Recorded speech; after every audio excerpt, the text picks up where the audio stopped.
This next guy who's come out the stage, if you haven't already heard of him, he's one of the best poets in Scotland, he's one of my closest friends. A big warm welcome please to Adam v Cheshire. I have to wonder if I'm one of Scotland's best poets because I'm one of his close friends. How's everybody doing? Clooper Bar! Yeah, noise! Make some fucking noise! Up on the extra second here at the Clooper Bar for the first time. It's the first time we've had a licensed bar at our disposal. It's very exciting. Usually we used to have to smuggle in, carry out, and it all got a little dodgy and venue owners got upset, you know. But yeah, this is cool. Alcohol, rental tool. Yes, democratic and shit. So, ideology then, eh? Ideology, fuck. So, I thought I would just bash something out about ideology today, like 5 minutes or something. But then I thought, I'll do a little research. So I went on Wikipedia, and before you know it, hey, wait. Before you know it, I'm falling down a wiki hole, and I'm reading academic essays about the sociological concept of the imaginary. So yeah, it wasn't quite as simple as I thought it would be. But still, I think it turned out okay. I am in awe of ideas. The way they blossom and take root. The way they entangle and ensnare. The things they can show you, such wondrous things. The whole of creation and beyond. Such terrible things, born of thought, such miseries, such monstrosities, such marvels, such masturbation, such madness. I could drink myself to death on ideas and never have to drink the same idea twice. Such umpteen, such multitudes, what fantasy, what fun! But wait. Sometimes they stick, like in the core, and snowball, rolling and absorbing and taking on mass, starting to become tangible, take shape, like concrete. Ideas, fucking ideas, fucking ideas, fucking ideas, fucking ideas. Dropping bastard thoughts like fucking bass lines. A creature born of modernity in the 20th century, findicical as contagion, as if from the ground they burst into the minds of the denizens of Western civilization. A change in thinking, leading in the direction of the rational, mechanical animal. Certain institutions came into being. Not all at once, not on a brush, but over time. It's only looking back do we so compact periods into moments. The market economy, that beast which broke free of its chains and took possession of our collective souls, has its origin right there. In fact, an argument could be made that the concept of ideology cannot be separated from that of economic. Sorry, careful. In fact, an argument can be made that the concept of ideology cannot be separated from that of economies. Economies! Sorry. I did write this, honest.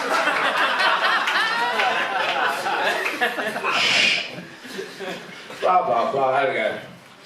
An early instance of the word in print belonging to none other than Marxy Boy himself, which perhaps could give indication of how tangled the two have become to be.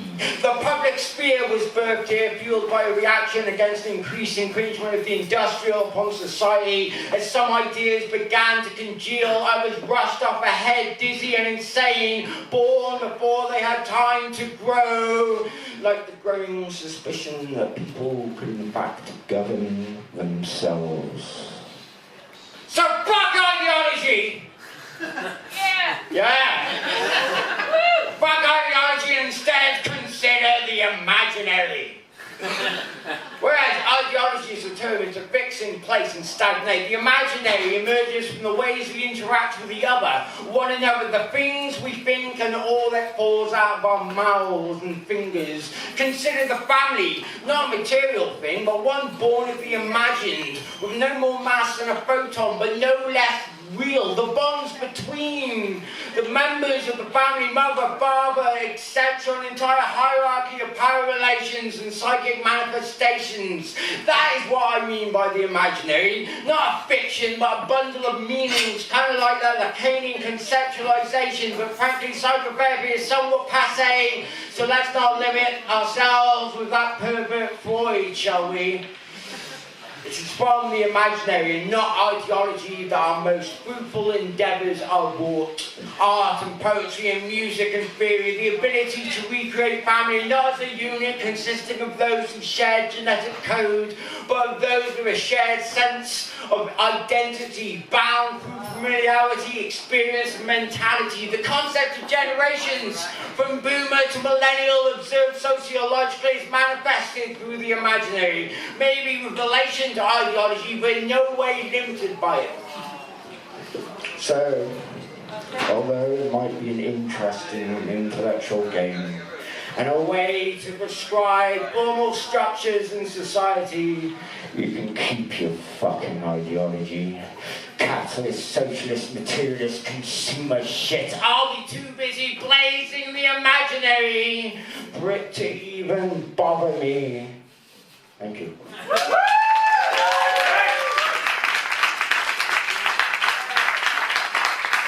I had to buy a new Kindle because I'm a drunken asshole who blacks out all the time and I lost it. I got this from like Poundland, the place where they sell you stuff that people sold to them. Cascavers, that's the motherfucker. For 20 quid. The one I had before was touchscreen, but this one's not. This is annoying. I'm still getting used to it. I actually wrote this for a different extra-second. I'm going to perform it now because it has to do with the concept of ideology. The extra-second in question is on capitalism. So this poem is about capitalism. Capitalism is eating itself alive! Having developed a taste for human flesh early on and having consumed the rainforest for dessert and filled the seas with garbage, it apparently decided what it really needed in its diet was an artisan blend of numbers, algorithm and mathematics. Not that capitalism is going to stop snacking on the biomass. Capitalism just believes in a balanced diet. Capitalism remembers when it used to serve humankind, well, mainly mankind. He kind of bobbed off womankind with nice things that caught the light pretty and really tied the room together. Capitalism fueled innovations and filled filled eyes with dollar signs and built the skyline and broke the serfdom, and mankind saw that it was good. Well, most of them. Others weren't so convinced. Anyway, because they saw that it was good, mankind continued to feed capitalism whatever its little heart desired. And capitalism got bigger and bigger and bigger until it had consumed the entire planet. Capitalism needed meat. It needed flesh. Realised that without it, it could not live, but knew that in order to claim the flesh, it must first dismember and reforge, separate and infect. Could see which came before it, could see the whole wide open spaces, the expanses of green and fertile land and the people who belonged to it, each mixing their blood with the soil, woman and man and child alike in worship of the very earth which gave them life, mother and mistress to all. Whilst up on the hill and ensconced in towers of stone, men played games of imagined divinity over their heads like cartoon pianos hanging from strings. Capitalism knew of God and goddess, knew the sway they played between legionnaires and caused the flesh to dance, gave reason to the book of days and joined in beatific union, limbs entwined in damp as morning dew on trembling grass. Gave hallelujah to the dance of bodies and souls and meat and forest of air and soil and birth and death and return. Capitalism knew which must be shook loose before it could take root. And so it took to the wind a seed in search of that which would sever humanity from itself. Thank you. That was just an extract. It's like a really, really long poem. Johnny, how we doing? One more? 2 more? 10 more? 9 more? 1 more? Right. Okay, cool. Right, got one on the concept of the fact that the personal is political. Or do you want one on the fact that my mum is a Christian? Christians! The other one! The other one, then, I guess. The personal is political! I do love my shouty poems. It's not just a feminist statement. Might have been back in its birth rooted in the experiences of women in their pre-1960s lives as they break their own backs, avoiding existences of agency under the weight of societal expectations and the male gaze, reflected and contorted by the expectations of their own. But ideas don't stay away, but them care not for ownership of living things and make us their hosts and spread like diseases, mutating and meeting up to compare notes to phrases come to mean so much more than its original context implies. Come to mean so much to so many, unfettered by concepts such as gender and race, and striking at the very core what it means to be a human being. The personal is political.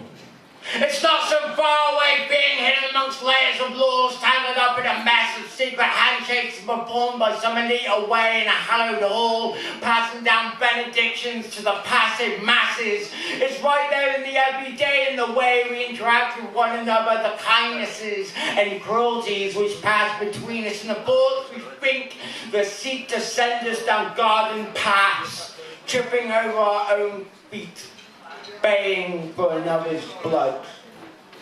The personal is political.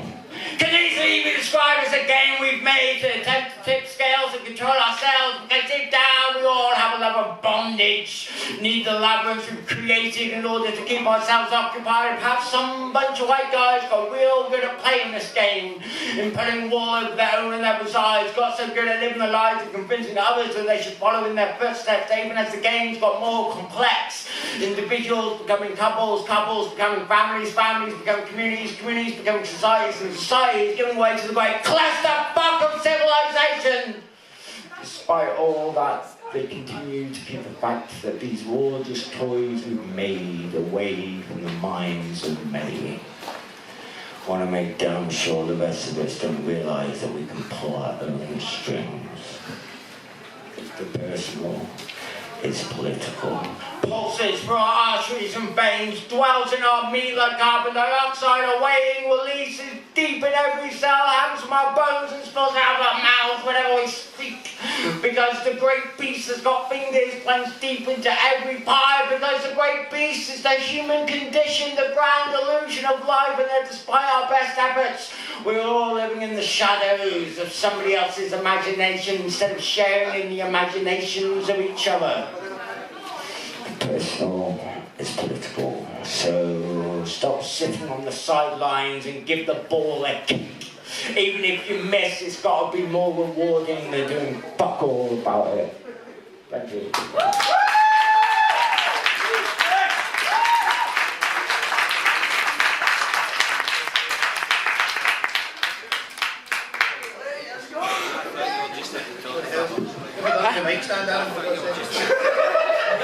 Oh no, I'm so much more. How does that even happen? It's like this person goes up and you are being. What is he? What did he do? What have you done then?